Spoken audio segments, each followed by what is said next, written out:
wabarakatuh. Perkenalkan, nama saya Alisa, saya dari Prodi PPSI Pagi. Di sini saya akan memaparkan materi tentang Pancasila sebagai working ideologi.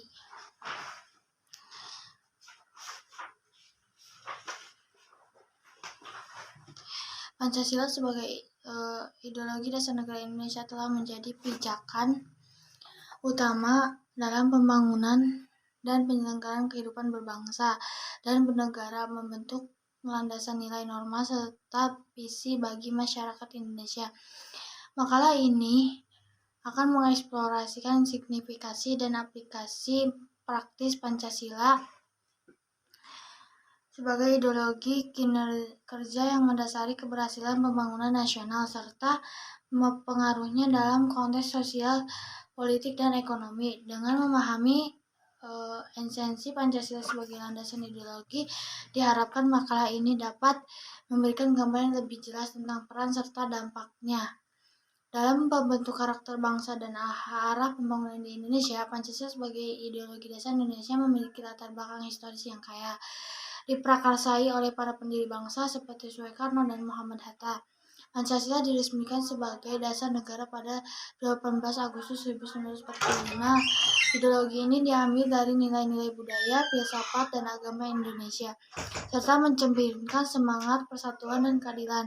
Pancasila dirancang sebagai landasan yang inklusif untuk mengkomunikasikan keberagaman masyarakat Indonesia. Pancasila sebagai ideologi dasar Indonesia memiliki peran penting dalam membimbing kehidupan berbangsa dan bernegara. Makalah ini akan membahas signifikasi Pancasila sebagai working ideologi yang mengatur dan membentuk berbagai aspek kehidupan masyarakat Indonesia. Rumusan masalah, apa itu Pancasila sebagai ideologi? Bagaimana keunggulan Pancasila sebagai ideologi terbuka? Apa saja dimensi Pancasila sebagai ideologi terbuka? Tujuan penulisan: untuk mengetahui Pancasila sebagai working ideologi, untuk memahami keunggulan Pancasila sebagai ideologi terbuka, untuk mengetahui beberapa dimensi dalam Pancasila sebagai ideologi. Pancasila harus menjadi working ideologi, yakni sebuah ideologi yang bekerja dan menjadi panduan dalam kehidupan masyarakat sehari-hari. Misalnya, bila di parasitas kian melebar, maka Pancasila sebagai working ideologi harus kembali mengupayakan keadilan. Pancasila sebagai ideologi terbuka. Kata ideologi berasal dari gabungan kata idea dan logos. Idea merujuk pada gagasan, konsep, pengertian dasar, atau cita-cita.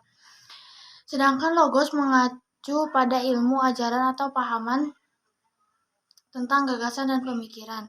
Secara luas, ideologi berkembang menjadi suatu paham yang menggambarkan seperangkat nilai atau pemikiran yang dipegang oleh individu atau kelompok.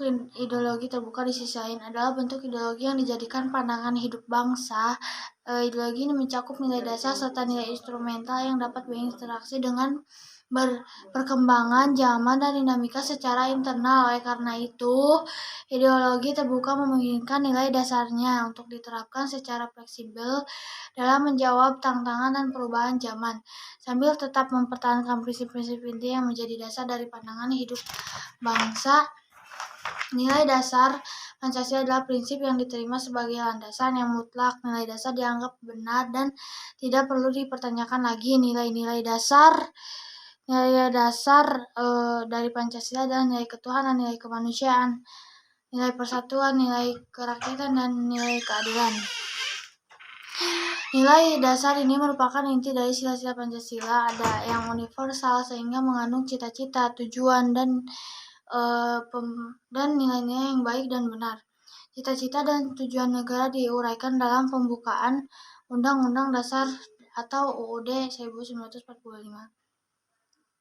Nilai dasar yang tercantum dalam pembukaan Undang-Undang 1945 dianggap sebagai hukum tertinggi, sumber hukum positif, dan sebagai prinsip dasar negara yang fundamental. Merubah pembukaan Undang-Undang 1945 yang memuat nilai dasar ideologi Pancasila sama dengan membubarkan negara. Dalam pembukaan dijelaskan dalam pasal-pasal Undang-Undang 1945 yang mengatur tentang lembaga negara, hubungan atau lembaga, serta tugas dan wewenang penyelenggara negara. Nilai instrumental merujuk pada nilai-nilai yang berhubungan dengan pelaksanaan nilai dasar. Biasanya nilai-nilai instrumental ini berbentuk norma sosial dan hukum yang diwujudkan dalam bentuk peraturan dan mekanisme lembaga negara. Nilai instrumental dapat merubah seiring dengan perkembangan dan implementasi nilai dasar dalam kehidupan nyata. Namun perubahan tersebut tidak boleh melanggar prinsip dasar yang telah ditetapkan. Karakteristik dinamis dan inovatif. Nilai instrumental memungkinkan Pancasila untuk tetap relevan dan berdasarkan dengan perkembangan zaman tanpa mengorbankan nilai-nilai dasarnya.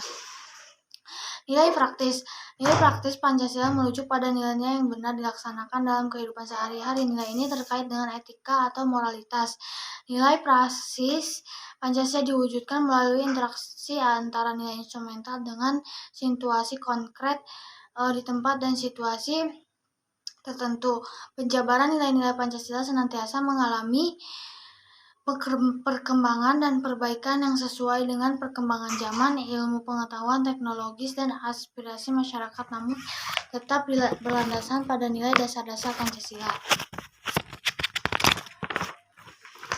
Keunggulan Pancasila sebagai ideologi terbuka. Berbagai keunggulan memiliki oleh ideologi Pancasila yang menjadi milik bangsa Indonesia, yang tentunya memiliki perbedaan dengan sistem ideologi besar yang dipeluk oleh sebagian besar negara di dunia. Berikut beberapa keunggulan Pancasila sebagai ideologi terbuka yang terkandung dalam sila Pancasila.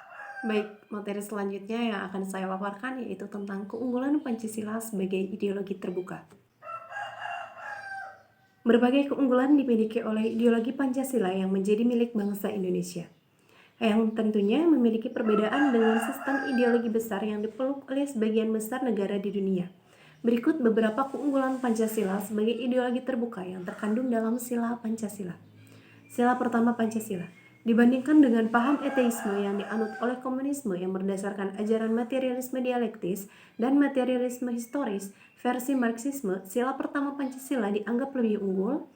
Sila pertama ini menjadi semangat dasar yang melandasi sila-sila lainnya, seperti perikemanusiaan, persatuan, kerakyatan, dan keadilan sosial. Sila kedua Pancasila. Pada sila kedua Pancasila yang menyatakan bahwa kemanusiaan yang adil dan beradab secara tidak langsung menunjukkan konsep manusia yang lebih seimbang dan bijaksana dibandingkan dengan paham liberalisme kapitalisme.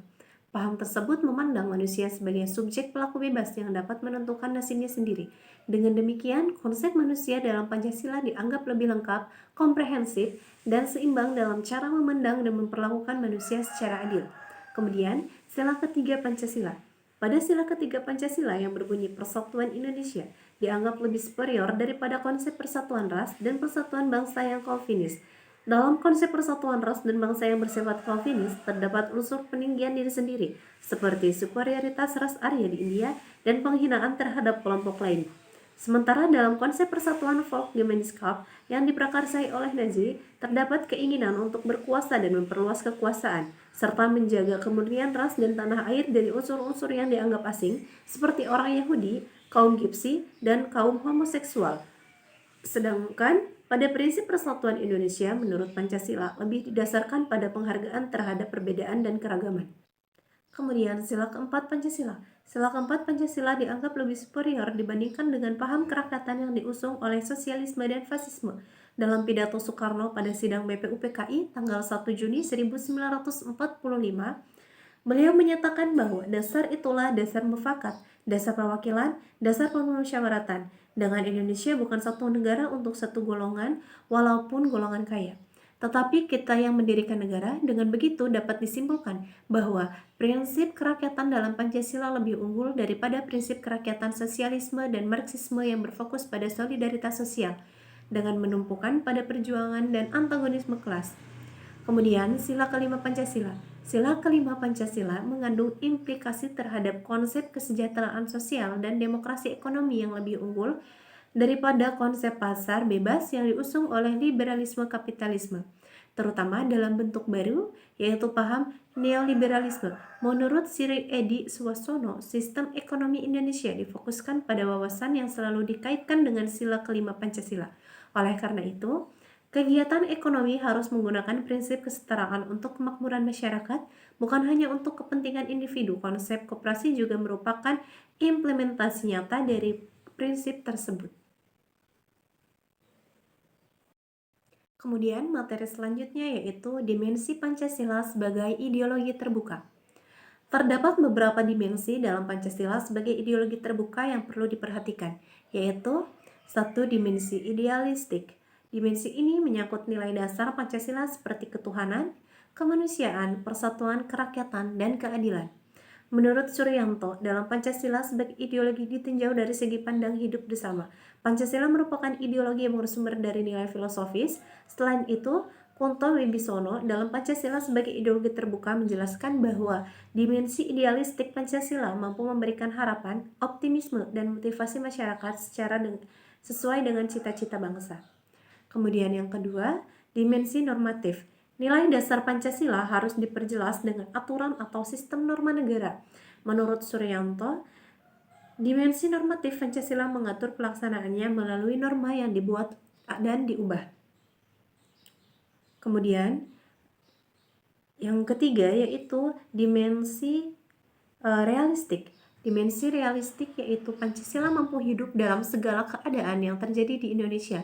Dimensi realistik Pancasila memungkinkan realistis yang ada di Indonesia dapat diselesaikan dengan keterbukaan ideologi negara. Kesimpulannya, dari materi yang saya paparkan yaitu Pancasila dapat dianggap sebagai ideologi terbuka karena memiliki prinsip-prinsip dasar yang sangat inklusif dan dapat diinterpretasikan secara luas oleh berbagai kelompok masyarakat, termasuk kelompok minoritas. Pancasila juga terbuka untuk perkembangan dan perubahan dalam menghadapi perubahan sosial dan politik. Selain itu, Pancasila memiliki nilai-nilai universal yang dapat diaplikasikan dalam berbagai konteks, baik lokal maupun global. Pancasila sebagai ideologi terbuka juga memungkinkan terjadinya diskusi dan perdebatan mengenai arti dan aplikasi dari prinsip-prinsipnya. Hal ini penting untuk memastikan bahwa Pancasila tetap relevan dan dapat memberikan arah bagi pembangunan nasional, sambil tetap memperhatikan kebutuhan dan kepentingan berbagai kelompok masyarakat. Sekian presentasi yang dapat saya dan rekan saya paparkan, kurang lebihnya mohon maaf, ditutup. Billahi taufiq wal hidayah. Wassalamualaikum warahmatullahi wabarakatuh.